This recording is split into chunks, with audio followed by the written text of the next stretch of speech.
Film शुरू होती है और हम थॉमस नाम के एक आदमी को देखते हैं जो घर आते ही ये खबर सुनता है कि उसकी बहन को अगवा कर लिया गया है। उसकी बहन अपने डैड के लिए एक खत भेजती है जिसमें लिखा था कि अगर वो उसे जिंदा देखना चाहते हैं तो एक आइलैंड आकर मुझे आजाद करने की कीमत अदा करनी होगी, वरना मुझे अगवा करने वाले लोग मार डालेंगे। तो अब थॉमस अपनी बहन को बचाने के लिए तैयार हो गया और अपना सफर शुरू करता है। ट्रेन से सफर के बाद वो समंदर के किनारे पहुंचता है जहां से उसे कश्ती के जरिए आइलैंड पर जाना था। कश्ती में चढ़ने से पहले थॉमस देखता है कि उसके पास जो टिकट है वो बाकी लोगों से अलग है। उसे ये चीज अजीब लगी, इसलिए वो चालाकी से अपनी टिकट एक दूसरे आदमी से बदल लेता है। जब वो कश्ती में चढ़ जाता है तो उसने देखा कि जिस आदमी से उसने टिकट बदला था उसके सामान पर क्रॉस का निशान लगा दिया गया है। फिर अगली सुबह उनकी कश्ती आइलैंड पर पहुंचती है। थॉमस देखता है कि उस टिकट वाले आदमी को कुछ लोग अपने साथ ले जा रहे हैं। आइलैंड पर नए आने वाले लोगों का वेलकम किया जाता है और हर किसी को एक खाली बोतल दे दी जाती है। थॉमस अपने कमरे में जाता है और वहाँ एक किताब देखता है जो इस आइलैंड के लीडर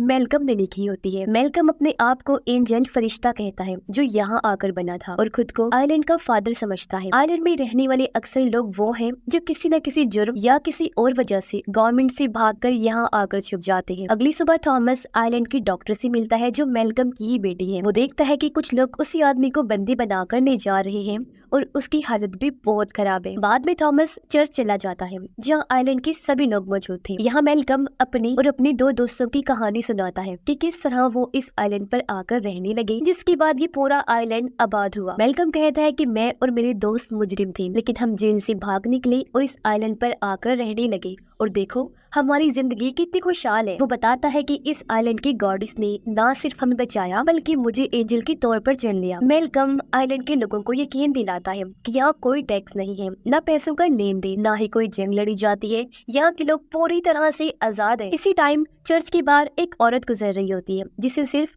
थॉमस देख लेता है, पर हैरत कोई और इंसान उसे देख नहीं पा रहा था। मगर फिर मेलकम भी उस औरत को देखता है और फिर उसने थॉमस की तरफ देखा जो पहले से ही उस औरत को देख रहा था। दूसरी तरफ उस आदमी को जिसे उन्होंने पकड़ रखा था उसके सामान में उन्हें कोई पैसे नहीं मिलते और उन्हें समझ आता है कि हमने गलत आदमी को पकड़ लिया है। मेलकम के लोग समझ जाते हैं कि उस लड़की को जिसे हमने अगवा किया हुआ है, यानी थॉमस की बहन को, जो आदमी उसे लेने आया है वो हमसे यहीं पर छुपा हुआ है, जिस वजह से इन लोगों को गुस्सा आ गया और वो इस आदमी को मार देते। मेलकम के एक दोस्त का बेटा और दूसरी दोस्त की बेटी एक दूसरे से प्यार करते थे, लेकिन ये बात सबसे छुपा के रखते हैं वो लोग। इनमें लड़के का नाम जेरेमी था। रात को थॉमस गांव में घूम रहा था। वो देखता है कि नए आने वाले लोग अपनी बॉटल्स में खून जमा कर रहे हैं। फिर थॉमस मेलकम के घर के बाहर जाकर देखता है कि मेलकम एक खुफिया रास्ते से अपने घर के नीचे बनी एक जगह पर जाता है जो दरअसल एक सुरंग थी। फिर जब वो वापस आ रहा था तो जेरेमी और उसकी दोस्त को देख लेता है जो एक दूसरे को पसंद करते थे। इस टाइम वो दोनों साथ थी और थॉमस समझ जाता है कि इनके बीच कुछ चल रहा है। फिर थॉमस घर वापस आकर देखता है कि सबके दरवाजों के बाहर खून से भरी बॉटल्स रखी हुई हैं। फिर वो अपनी बोतल में दूसरी बोतल से खून डालकर अपने दरवाजे के बाहर रख देता है। जैसे वो अपने कमरे का दरवाजा खोलता है, चाबी से उसका हाथ जख्मी हो गया और कुछ खून जमीन पर गिर जाता है। पर जब वो कमरे में चला गया तो उसी वक्त एक औरत आकर वो खून चाटना शुरू कर देती है जो काफी भयानक दिख रही थी। थॉमस फिर मेलकम की किताब का एक सफा फाड़कर गांव का नक्शा बनाता है उसके पीछे। इसके बाद हमें जंगल में दूर दराज एक घर दिखाया जाता है जिसके सामने से सुरंग की दूसरी साइड से मेलकम निकलकर बाहर आता है। इस घर और सुरंग के रास्ते की निगरानी एक बहुत ही डरावना आदमी कर रहा था जो मेलकम का सर्वेंट था और अब मेलकम घर के अंदर चला जाता है। अगली सुबह जेरेमी थॉमस को काम पर ले जाने आता है और उसका शुक्रिया अदा करता है कि उसने अब तक उनके रिश्ते के बारे में किसी को नहीं बताया। थॉमस जेरेमी से अपनी बहन के बारे में पूछता है। अब पहले तो जेरेमी कुछ नहीं बताता, लेकिन जब थॉमस उसे मार पीट करके पूछता है तो जेरेमी बताना शुरू करता है। वो कहता है कि 1 महीने पहले मेलकम और उसके 2 साथी, जिनमें मेरा बाप और मेलकम का दोस्त शामिल था, वो तुम्हारी बहन को अगवा करके यहाँ लाए थे ताकि तुम्हारे बाप से तुम्हारी बहन को लौटाने के बदले ढेर सारे पैसे ले सके। आगे वो बताता है कि आइलैंड के लोगों का गुजर बसर मुश्किल हो रहा है, फसलें खराब हो रही हैं और जानवर भी बच्चे देना बंद कर चुके हैं। जिंदा रहने के लिए उन्हें खाने पीने का सामान बाहर से लेना पड़ेगा, इसीलिए मेलकम और उसके साथियों को पैसों की जरूरत, जिस वजह से उन्होंने ये सब किया, वरना सब लोग भूख से मर जाएंगे। थॉमस जेरेमी से कहता है कि अगर वो चाहता है कि उनके प्यार के बारे में किसी को पता न चले तो उसे मेरी मदद करनी होगी, जिसके लिए जेरेमी मान जाता है। मेलकम सब नए लोगों को चर्च बुलाकर उनकी पहचान करना चाहता था ताकि वो इस आदमी को ढूंढ सके, यानी थॉमस को, जो अपनी बहन को बचाने आया है और उन्हें पैसे देगा। अब मैल्कम की किताब सबको जुबानी याद होना जरूरी थी, ये वहाँ का असूल था, इसलिए वो सबसे अपनी किताब के कुछ सफ़े सुनने लगता है। लेकिन इससे पहले थॉमस की बारी आती और वो पकड़ा जाता, उससे पहले एक आदमी मैल्कम पर हमला कर देता है, जिसे मैल्कम को मारने के लिए किंग ने भेजा था, क्योंकि इस आइलैंड पर हुकूमत करने के लिए किंग मैल्कम का दुश्मन बन चुका था। थॉमस मैल्कम को उस आदमी से बचा लेता है, लेकिन खुद भी जख्मी हो जाता है। अब हमला करने वाले आदमी को मार दिया जाता है और मैल्कम थॉमस को अपनी डॉक्टर बेटी के पास लेकर आता है। यहाँ मैल्कम थॉमस से वादा करता है कि मैं हमेशा तुम्हारा वफादार रहूंगा क्योंकि तुमने मेरी जान बचाई है। अब मैल्कम और उसके दोनों दोस्त पूरी कोशिश कर रहे थे ताकि जल्द से जल्द उस आदमी को ढूंढ सके और उससे पैसे हासिल कर सके। रात को थॉमस की बहन को सबके सामने लाया जाता है और मैल्कम ऐलान करता है कि ये लड़की एक एजेंट है जो किंग ने भेजी है और इसके साथ उसका एक साथी भी इस गांव में छुपा हुआ है। फिर मैल्कम धमकी देता है कि अगर वो आदमी सामने नहीं आया तो इस लड़की को मार दिया जाएगा। अब हालांकि ये धमकी सुनकर थॉमस अंदर से डर गया था, लेकिन वो फिर भी बाहर नहीं आता, इसीलिए उनका ये प्लान भी नाकाम हो जाता है। अगली सुबह थॉमस की बहन को जंजीरों से बांधा होता है और कुछ बच्चे उसे तंग कर रहे होते हैं। मैल्कम की बेटी उसे खाना देने आती है और बच्चों को वहाँ से डांट कर भगा देती है। मैल्कम और उसका साथी बातें करते हैं कि आज रात एक फेस्टिवल त्योहार रखेंगे, सब लोग जब इस फेस्टिवल में आएंगे तो हम उनके घर की तलाशी लेंगे, पैसे भी मिल जाएंगे और वो आदमी भी। रात को जब सब फेस्टिवल एंजॉय कर रहे होते हैं, थॉमस जेरेमी की मदद से मैल्कम के घर की दीवार तोड़कर सुरंग में घुस जाता है। उधर मैल्कम और उसका साथी जब तलाशी ले रहे थे तो थॉमस के कमरे से उन्हें नक्शा मिल जाता है जो उसने बनाया था और उन्हें शक हो जाता है कि थॉमस अभी उनके घर में ही है। मैल्कम बाहर खड़े अपने दोस्त यानी जेरेमी के डैड को कहता है कि वो जाकर मेरे घर की तलाशी ले और इस लड़के को पकड़ ले। जब जेरेमी के डैड मैल्कम के घर के बाहर पहुंचे तो जेरेमी को वहां पाकर वो उसे भगा देते हैं, क्योंकि वो समझ गई थी कि थॉमस की मदद करने वाला और कोई नहीं है बल्कि मेरा बेटा जेरेमी है। उसी वक्त मैल्कम और उसका दोस्त भी वहां आ जाते हैं। मैल्कम का दोस्त थॉमस को पकड़ने के लिए सुरंग में दाखिल होता है और मैल्कम की बेटी ये सब देख लेती है। फिर मैल्कम अपने घोड़े पर सवार होकर सुरंग की दूसरी तरफ चला जाता है। अब सुरंग से निकलने वाले दोनों रास्ते बंद हो चुके थे और थॉमस खुद को बचाने के लिए सुरंग में मौजूद खून से भरी नाली में चला जाता है। वहाँ उसे खौफनाक औरत नजर आती है जो उसकी तरफ बढ़ रही होती है और ये वही औरत थी जो खून को चाट रही थी। थॉमस को उस औरत से अजीब सा डर महसूस होता है। खुद को बचाने के लिए वो नाली की दूसरी तरफ निकलता है और खुद को सुरंग के एक हिस्से में देखता है। वहाँ उसे इस आइलैंड की गॉडेस से जुड़े कुछ निशान भी मिलते हैं। अब मैल्कम जंगल वाले घर में चला जाता है जहाँ उसने गॉडेस को कैद करके रखा होता है। वो गॉडेस के पास आकर पूछता है, तुमने इस लड़के के सामने खुद को जाहिर कर दिया है क्या? अगर ऐसा है तो तुमने ऐसा क्यों किया? उस लड़के पर भरोसा नहीं किया जा सकता। गॉडेस कुछ नहीं कहती, लेकिन मैल्कम के चेहरे पर गुस्सा साफ नजर आ रहा था। फिर वो अपना हाथ काट कर गॉडेस के पास जाता है और कहता है, हमारी फसलों को जहरीला करना बंद कर दो वरना तुम्हें भूख से मरना होगा। वो अपना खून गॉडेस को पिलाता है तो घर के अंदर सूखी टहनियों की जंगल पर फूल और पत्ते उगने लगते हैं। उसी वक्त मैल्कम का सर्वेंट वहाँ थॉमस की बहन को एक बड़ी सी बोरी में बंद करके लाता है और उसे लटका देता है। थॉमस को उसी सुरंग में रात गुजारनी पड़ती है। सुबह मैल्कम की बेटी वहाँ आती है और उसे कपड़े देती है चेंज करने के लिए। दरअसल वो थॉमस की मदद करना चाहती थी। थॉमस को अजीब लगा। वो कहता है, जो आदमी मुझे मारना चाहता है उसी की बेटी मेरी मदद कर रही है, क्यों? मैल्कम की बेटी कहती है कि ये झूठ है,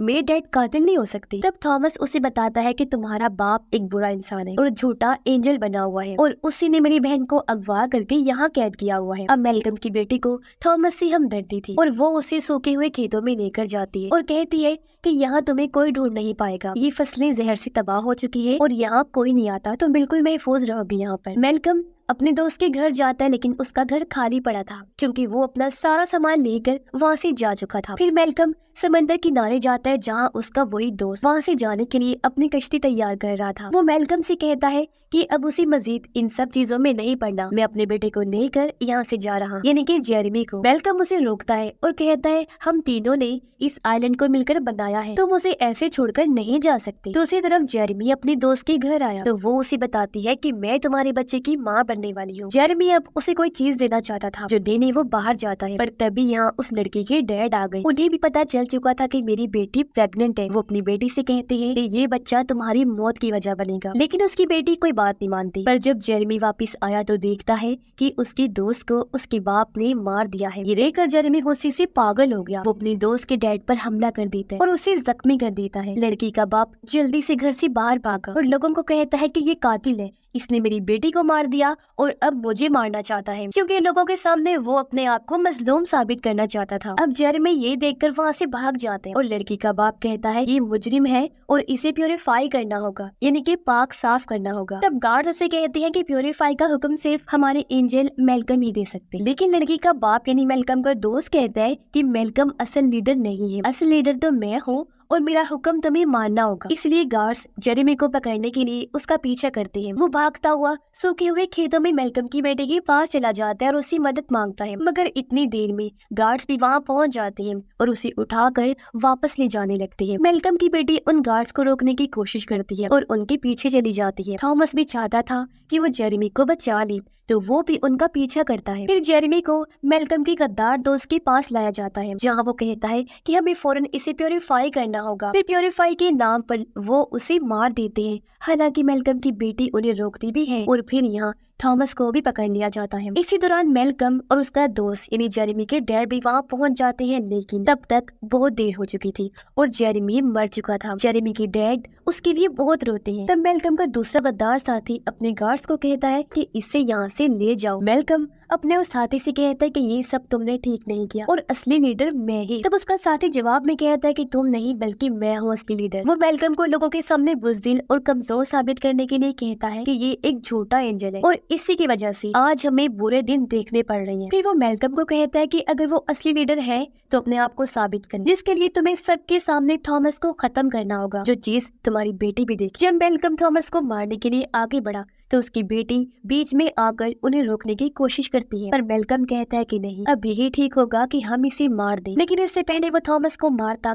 गोली चलने की आवाज आती है जो जेरेमी के डैड ने चलाई थी। वो वापस आ गई थी और कहती है कि अब गॉडिस को मारना होगा, जो कहने के बाद वो जंगल की तरफ भाग जाता है। थॉमस गार्ड्स पर हमला करके खुद को आजाद करवा लेता है और वो भी वहाँ से जंगल की तरफ भागता है। मेलकम और उसका साथी भी उसका पीछा करते हैं, जंगल में आने लगते हैं। जंगल में बने उस घर के पास आकर थॉमस देखता है कि मेलकम के उस ड्राउनी सर्वेंट ने जेरेमी के डैड को मार दिया है, लेकिन मरने से पहले वो थॉमस को कह देते हैं कि इस सब को आग लगाकर खत्म कर दो। और अब इससे पहले ड्राउना सर्वेंट थॉमस को देखता वो वहाँ बने एक बड़े से होल के जरिए घर के अंदर घुस जाता है। तब तक मेलकम और उसका साथी भी यहाँ आ गए थे। उसका साथी मेलकम के सर्वेंट को भी मारने की कोशिश करता है, लेकिन मेलकम उसे रोक देता है। तब गुस्से में वो मेलकम पर ही गोली चला देता है। गोली उसके कंधे पर लगी और वो सुरंग में जा गिरता है। अब उसके साथी को ये लगता है जैसे मेलकम मर चुका है। थॉमस चुपके से देखता है कि सर्वेंट जबरदस्ती गॉडिस को खून पिला रहा है। जैसे गॉडिस ने खून पिया, सूखी टहनियां हरी भरी होने लगती है। तभी थॉमस को वहाँ अपनी बहन भी मिल गई,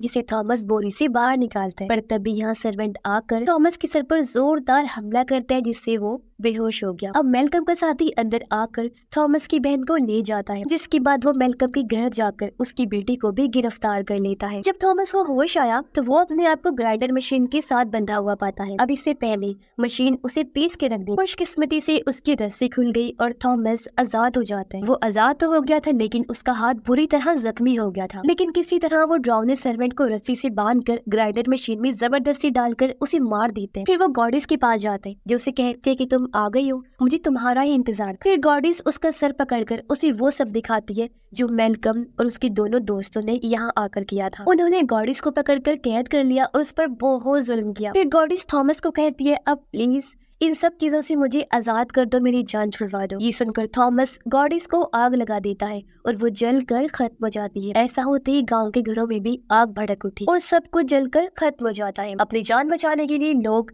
गांव से निकलकर कश्तियों की तरफ जाने लगते हैं। मेलकम भी बच गया था और वो भी वहाँ से निकलने लगता है। उधर मेलकम के साथी ने थॉमस की बहन और मेलकम की बेटी को चर्च में बंद कर रखा होता है। वो मेलकम की बेटी से कहता है कि मैंने ही गॉडिस को ढूंढा, मैंने ही उसके बारे में सब जानकारी हासिल की, मैंने ही उसे कैद किया और ये पता लगवाया कि अगर हम उसे खून पीने के लिए दें तो बदले में वो हमें क्या कुछ दे सकती है। अब पहले तो हम उसे जानवरों का खून देते रहे, पर जब उसने काम करना बंद कर दिया, यानी कि गुस्से में कि हमने उसके साथ ऐसा किया, गया तो फिर हमें इंसानी खून की जरूरत पड़ी जो हम उसे दे सकते थे। हमने ऐसा किया भी, उसे इंसानों का खून देने लगी। गॉडेस बस एक मशीन है, हम उसे फीड करते हैं, खून पिलाते हैं और बदले में हमें माला माल कर देती है वो। और अब मैं तुम दोनों को भी मार कर उसे फीड करवाऊंगा। फिर वो दोनों लड़कियों को मारने ही वाला था कि थॉमस वहाँ पहुंचकर उस पर हमला कर देता है। दोनों लड़कियां भी गन से शूट करके अपनी जंजीरों को तोड़ देती हैं। मेलकम का साथी खुद को बचाने के लिए चाकू से थॉमस पर हमला करके बुरी तरह उसे जख्मी कर देता है। फिर दोनों लड़कियां अपनी जंजीरों से मेलकम के साथी का गला घोट कर उसे मार देती हैं। थॉमस काफी जख्मी था। वो अपनी बहन और मेलकम की बेटी से कहता है कि तुम दोनों भागो यहाँ से, जल्दी से जाओ, कश्ती तुम्हारा इंतजार कर रही है। थॉमस की बहन कहती है भाई हम तुम्हें यहाँ छोड़ के नहीं जाएंगे। फिर वो उसे भी अपने साथ लेकर कश्ती की तरफ जाने लगते हैं, पर थॉमस इतना ज्यादा जख्मी था कि उसका बचना मुश्किल लग रहा था और वो बीच में ही गिर जाता है। वो अपनी बहन से कहता है मैंने खुद से वादा किया था कि मैं भले ही जिंदा रहूं या ना रहूं पर तुम्हारी जान जरूर बचा लूंगा। अब मेरी बहन बात को समझो, तुम्हें मुझे यहाँ छोड़कर अकेले ही जाना होगा। तब थॉमस की बहन और मेलकम की बेटी दिल पर पत्थर रख के कश्ती में जाकर बैठ गई और वहाँ से निकल जाती है। मेलकम भी वहाँ आता है और देखता है कि जहाँ जहाँ थॉमस का खून गिरा वहाँ नए पौधे उगने लगते हैं। ये देखकर थॉमस मुस्कुराता है और जमीन पर लेट गया। पर तभी बहुत सारे पौधे जमीन से निकलकर थॉमस से लिपट गए और उसे अपने अंदर समा लेते हैं। अब ये देखकर मेलकम भी मुस्कुराता है क्योंकि अभी साइलेंट का नया गॉड थॉमस बन चुका था। यहाँ के लोगों को अब भूख से मरना नहीं पड़ेगा क्योंकि थॉमस की वजह से उन लोगों के पास किसी चीज की कमी नहीं होगी। वो भी उन्हें माला माल कर देगा और ये आइलैंड हमेशा खुशहाली वाली जिंदगी गुजारेगा। और इसी के साथ इस फिल्म की कहानी भी इधर ही खत्म हो जाती है।